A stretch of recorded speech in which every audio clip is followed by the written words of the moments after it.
बार की बात है, एक गरीब किसान अपनी पत्नी के साथ एक झोपड़ी में रहता था। किसान के पास बहुत थोड़ी जमीन थी और ज्यादा जानवर भी नहीं थे। वह और पत्नी जैसे तैसे अपना गुजरा करते थे। एक बार किसान किसी काम से लौटते हुए जंगल के पास से गुजर रहा था, तभी उसे वहां झाड़ियों में एक मुर्गी दिखी। मुर्गी को देखकर किसान ने सोचा कि यह किसी की पालतू नहीं लगती, तो क्यों ना इसे घर ले जाया जाए। मुर्गी के अंडों से कुछ तो कमाई होगी। ऐसा सोचकर किसान मुर्गी को घर ले आया।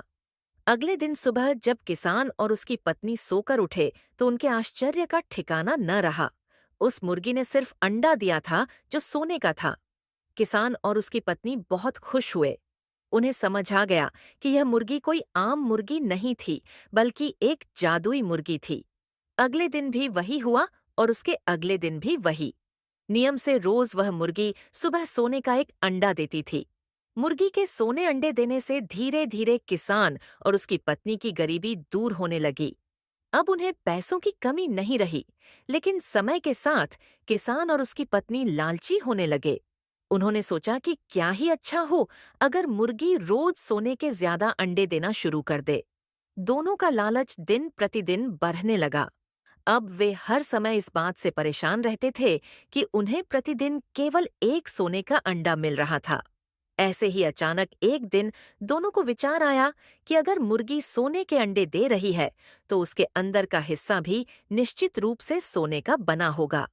अमीर बनने की ख्वाहिश में किसान और उसकी पत्नी को सही गलत का ध्यान भी नहीं रहा। उन्हें जल्द से जल्द बहुत अमीर बनना था। उन्होंने सोचा कि अगर वे मुर्गी को मार डालें तो उसके अंदर का सारा सोना उन्हें एक ही बार में मिल जाएगा। लालच में अंधे हो चुके किसान ने बेचारी मुर्गी को पकड़ा और मार डाला। जब उसने चाकू से उसका पेट फाड़ेच के देखा तो अफसोस, वहां कोई सोना नहीं था। सोने का अंडा देने वाली मुर्गी की कहानी से यह सीख मिलती है कि हमें कभी भी लालच नहीं करना चाहिए। ऐसा करने पर हमें इसके गलत परिणाम मिल सकते हैं और बाद में पछताना पड़ेच सकता है। इस कहानी में किसान और उसकी पत्नी रोज सोने का एक अंडा पाकर भी संतुष्ट नहीं थे। उन्हें लालच ने जकदिएच लिया था, व उन्हें और भी ज्यादा सोना चाहिए था। परिणाम यह हुआ कि वे भविष्य में हमेशा के लिए सोने के अंडे से हाथ धो बैठे। किसी भी परिस्थिति में लालच बुरा ही होता है। हमें जो और जितना मिला है उसमें संतुष्ट रहना सीखना चाहिए और लालच से बचना चाहिए।